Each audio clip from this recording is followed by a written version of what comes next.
kind of had a weird life as far as who I've met without trying to meet them. I don't know if it started out when I don't know if I was an infant or a child or what you call it, but I got pretty deep young. I don't know. Maybe I had a stroke in the womb or something like that that caused me to think differently, or I had supposedly like a pneumonia when I was like 6 weeks old, and they had to. Anyway, whatever it was, I think I'm on a parallel path, not able to relate to the way a lot of people think, unless it's how I think. Of course, that could be how a lot of people are anyway, that they don't relate unless they think the same way, and there are some people that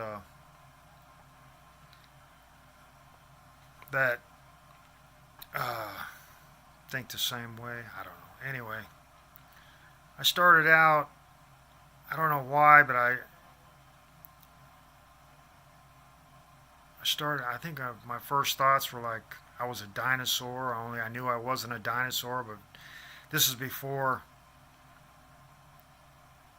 I even knew about religion or dinosaurs. I mean, I was still in a crib just for some reason thinking. I don't know, I, some sort of astronomers or something. I was more into space when I was born, and I think the more you deal with society, the more focused you get. But it's really, I guess, focus would be a bad word in the meaning that I was closer to truth when I was born than being conformed by how society wants you to be with through religion and education and all the different things that they call morality and all that stuff. But I had a better understanding of life and more truth when I was born than I do now. In other words, I knew stuff that was happening before it was happening. Now I'm just too unfocused or focused on just having to pay bills, having to work, and everything else. And that's what life does to you. It takes you out of a genuinely truthful experience of life when you're first born, and it forms you into this baloney. I don't even know if it's sociological conformity that you have to become to be part of society, which ain't that big a deal. It's just what. Anyway, so my first, I think I was into space and stuff, and then as I started to, my thoughts started to conform, or the realization that of whatever, that I started trying to solve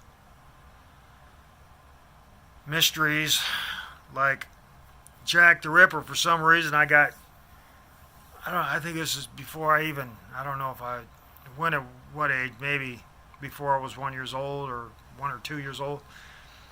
But for some reason, I was thinking about H. Holmes, and I already knew that he was Jack the Ripper.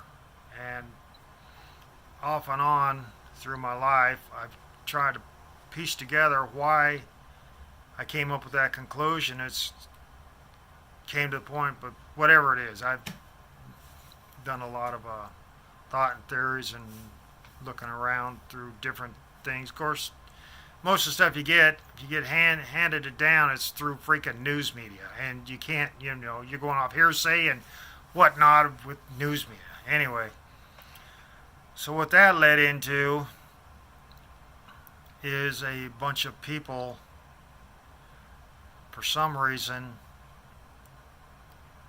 becoming part of not my aura. I don't know what it was called, but anyway, through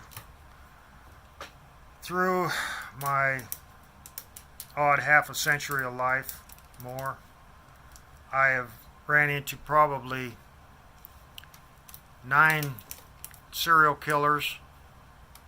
Had discussion with them, not discussion. This is before, well, some were already killing, some were pre-killing, and then one terrorist.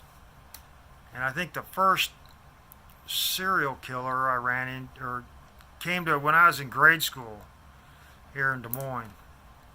And there was some guy back in '62, I think his first name was Ted, and he had killed, since '62, I think he killed women or something. He was like 6, he was a big, tall, I had his name in my phone, I'm not going to look him up, but he was a well-known serial killer back in like '62, and this was like maybe '68 or something like that, '69, when I was in grade school.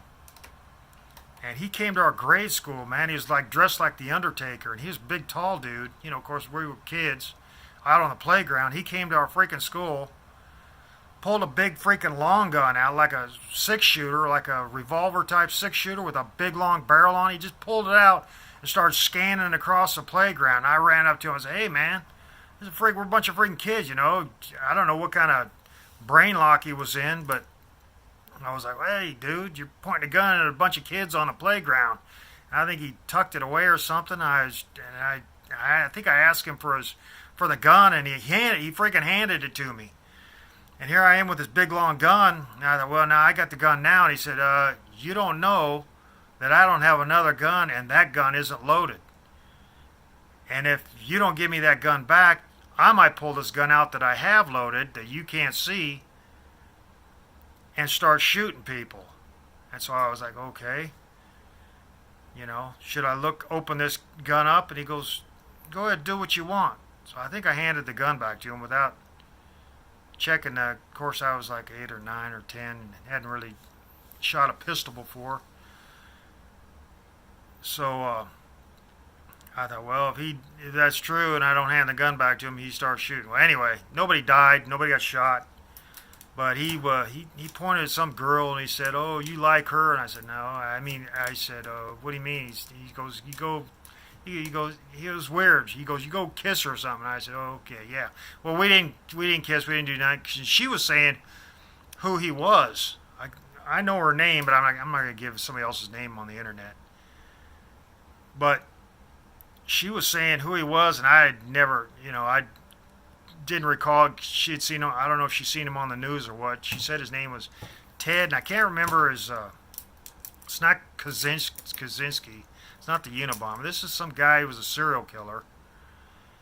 Anyway, so there was this brown, and one thing about serial killers, they all drive the freaking same kind of car. Everyone I've met almost had the same kind of car. This long brown 4-doors. I don't know if they're, I was thinking the other day of what kind of car it was, what they were driving, but it's just one of those big, long, old '60s type 4-doors. They're always brown though, and they always looked old. But anyway, they was driving, and I went over and looked at the car, and in the back seat was a New York plate. So somebody had stolen plates off, put Iowa plates on that car because there was New York plates in the back seat. And I was looking around. There was another guy walking around there, and he wasn't. It was all grade school age, and he was walking around. So I walked up to him, and I recognized him not from TV because but it was the son of Sam. And I walked up to him. I said, "Hey, man, you're the son of Sam." And he was like, "What? Who?"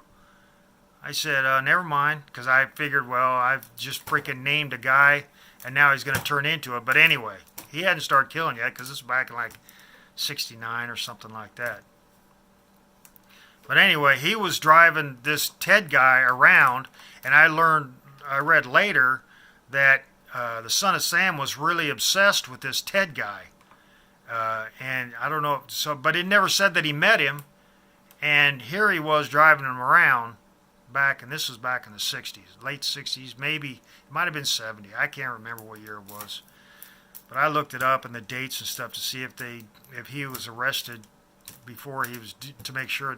But the guy was dressed like the Undertaker, man. He had a big long bright hat, like a long rider coat, and I think he had a bandana across his mouth too. And I was like, wow, why aren't any teachers coming out here? Here's this guy. He's got just pulled a freaking big giant pistol out on the freaking playground. And there's no teachers coming out here and saying, hey, dude, you're not supposed to be here. I figured, well, maybe the teachers thought, well, we're going to get shot if we go out there. Anyway, nothing happened. And I think somewhere along the line, they went back in their car and they left. And now this happened. This is Howe School where this happened, on the playground. It's here in Des Moines. And I think that's the first, well, that'd be 2 serial killers I've met. And then the next one was, there was a clown guy out of Chicago. It's Gacy. I think it's John Wayne Gacy. Well, he came to our freaking neighborhood, and for some reason there was a bunch of people, famous people, that's come to my neighborhood when I was a kid. And I don't know why. I don't know what it had to do. But back then, it might have been, I don't know. Anyway. So this John Wayne Gacy and this kid that lived down the street from me, his dad was a cop, and he goes, hey man, that's and he said his name, and I didn't watch the news when I was a kid. I was outside playing around. But he said, that's so-and-so, and I was like, I don't know. But I walked up to him, and he was all sweaty, and he looked like, he was all slurry and stuff in his car, and he didn't have no shirt on. And that's as far as I went, close to his car. And this other kid, he started walking out, he said, hey man, don't go up to that car. And he said, but he walked up, and I don't know if he said he didn't have any clothes on, and I didn't get that far. I just know he didn't have a shirt on. And I said, don't get in that freaking car, man. So anyway, he drove off. The next day, he was out. My dad used to sell trailers, and he was out there all dressed up, and he was a big dude, man. He was like, of course, I was a kid back then too, and it was the same freaking car. And I said, hey man, I just seen you yesterday. Anyway, I tried to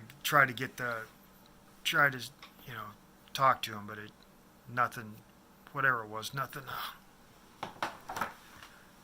happened. So anyway, then another person came to Des Moines, or lived here, was that guy that freaking, of course he wasn't a serial killer, this guy was a freaking serial rapist, that guy that kidnapped that girl for 19 freaking years out in California, got her at I don't know, some lake out there. I can't remember the name of the lake, but anyway, it was out there in, I don't know, Arizona Lake or something like. I don't think it was Lake George or whatever that name is. But anyway, he was living here in Des Moines, and I was over at my cousin's house, and they all screamed. They was just little kids. Little kids. I was maybe 11 or 12, and they was outside and they screamed, and I walked out there, and he was standing around. I was like, what the hell is this guy doing here with all these little kids? And I asked all the kids what he did, and none of them said anything. None of them said anything. They all screamed. I mean, they was screaming. And I was like, what had just happened? Why did you all just scream? And they didn't say anything. I couldn't get anything out of him. But he wanted one of these kids to go with him in his car, and he had that lady, this is back in the 70s, that lady was with him in that car, in a brown car, and he had said he had apparently said he bought the car from the Zodiac killer when he lived out in California, because it had an overpainted brown, or tried to overpaint that X, or the positive sign with the circle on it. It was the sight diagram on the side of the car. He said he had bought it, but I don't, he might have painted that on there himself and made it look. Anyway, he said he bought it at a police auction when he lived out in California. I don't know. It had to have been an evidence car. How they could sell it, I don't know. So I'm figuring he painted that on there and acted like. Anyway, it was a brown long car, 4-door. And he was trying to get one of these kids to go with him in that car, and I said, "Don't none of you go." I told him to get out of there, and finally he left. And some other kid ran up, got in the car with him. I said, "Well, man," so he took off down the street, and I started chasing him, yelling at him. Finally, he stopped, let the kid out, and I said, "Hey, man, why are you getting, asking why are you getting in that car?" But anyway, he lived on that street, and I didn't hear anything about any kids happening to any kids around there, so I don't know. But the next time I saw him I was driving a truck. I just got out of the Army, and I was out there, and there's a truck stop out there in Orange. I think it's Orange County. It's some TA truck stop, and I just woke up and had some dream about some girl. There's always females going around banging on truck drivers' door. They're prostitutes or wanting money or whatever. And she came up to the door. This isn't a dream. She came up to the door, and it was a dream. So it wasn't like vocalization. It was just like came up wanting something, and I don't know, whatever. I woke up and I was going in to take a shower or something in the TA, and I ran into this guy running up between the trucks. He goes, "Hey, you seen this girl? She came up to my door, and she said she had been kidnapped by a guy," and he said her name. Well, I was in the Army at the time when she got kidnapped, and he said the name, and I was like, "Well, I don't know." I said, "Man, I just had a dream about something like that." But I said, "No, I hadn't seen her." And he's going, "Well, I'm going to go try to find her." And apparently this was back in, I don't know, 94 maybe. And so she did, for some reason, I don't know why she didn't get away if she ran into the truck stop. But that guy, here he was in that brown car, and I recognized, this was like 20 years later. So I recognized him, but it didn't register who he was. I was like, "Man, I've seen that face before, and I've seen that car." And that lady was in the back seat, and I was like, "Man, who are these people?" But apparently, I don't know how she didn't get away. And that's that guy that said he was a truck driver and said she came up, was part of the kidnap team or something. I don't know. That's just a sidebar for some of the people I've freaking met. I mean, just for some reason, it's criminals. It's all I meet is criminals. Anyway, let's see. After the clown and that guy, I think I met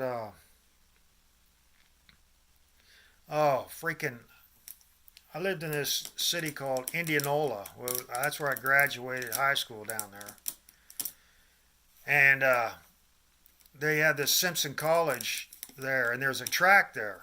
Well, I don't know if this was in like 75, 76. I don't know if I was got my driver's license, or I was riding a bicycle going to like a baseball practice or something like that. But I remember there was some guy out there pole vaulting, so I'd never seen anybody pole vault before, and he was practicing pole vaulting. So I went up there and just watched him and kind of asked him what he was doing. And I seen this guy start jogging around the track, and this is back in the early 70s when those silk, if you look at basketball and stuff, the shorts they wore back in the 70s and stuff, they were just like cotton, just short. They weren't like the silk floppy shorts they wear now that hang down to their knees, because those were like hillbilly clothes, or like they'd shrunk up to past their knees, and high water and all. Anyway, had to do with that. So anyway, he was running around these silk running shorts, which had just kind of come out, and I was like, "Wow, this guy's just got the newest form of shorts." And he kind of looked faggy.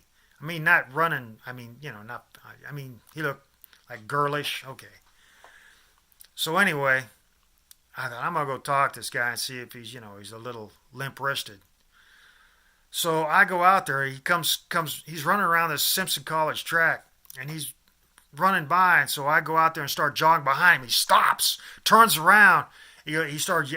It's been like 30 years ago, so 40 years ago. So I can't remember what he said basically, but he turned around. And he said, he's mad that he goes, "What are you following me for?" or something like that. And I was saying, "I'm just, jogging." But I was just kind of seeing if he was like, but he was angry. He said, "Oh, okay." He calmed down. He goes, "Here, shake my hand." I said, "Hey." He was angry, so I don't know what he was, I don't know what he's into. I said, no. He said, oh, you're lucky. And he pulled up a freaking scalpel. I goes, what are you doing with a scalpel? And I took a couple, I might have taken a step or two back. And I goes, what are you doing with a scalpel? And he goes, here, let me show you something. No, he goes, you're lucky you didn't shake my hand. He goes, let me show you something. And he said, what you do, he didn't touch me or nothing, but he said, when you go to shake somebody's hand, you grab their wrist and then you slit their freaking arm from their elbow to their wrist with the blade. I was like, dude, why would you walk up to somebody, grab their wrist, and then just slit their arm? I said, what's wrong with you? He said, okay, here, shake my hand. I said, no, man, you got freaking scalpel in your, or a knife, or, what, it was a scalpel, but I might have said knife, not remembering the word. I said, no, you might have another knife in your arm, because he just dropped it out of his sleeve. It was like appeared in his hand. I was like, whoa. And H.H. Holmes, that's how he was, so I don't know if all these people, I don't know, with the guns and stuff, I don't know. I'm just saying it all kind of, I think, stemmed from H.H. Holmes being Jack the Ripper or whatever. So anyway,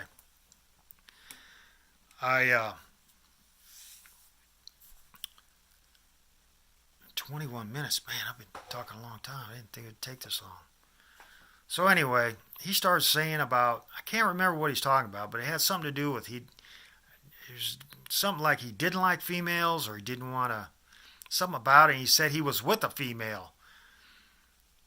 And he was saying something about how, I can't remember what it was. But anyway, so I said, you're with somebody? I said, where's this person at? He said he was parked down there on the street behind behind the stands where this track was. So I took off. I bolted down to the car, and I started saying this lady. I think I tried picking up on her because she looked kind of hot. She was a blonde or whatever.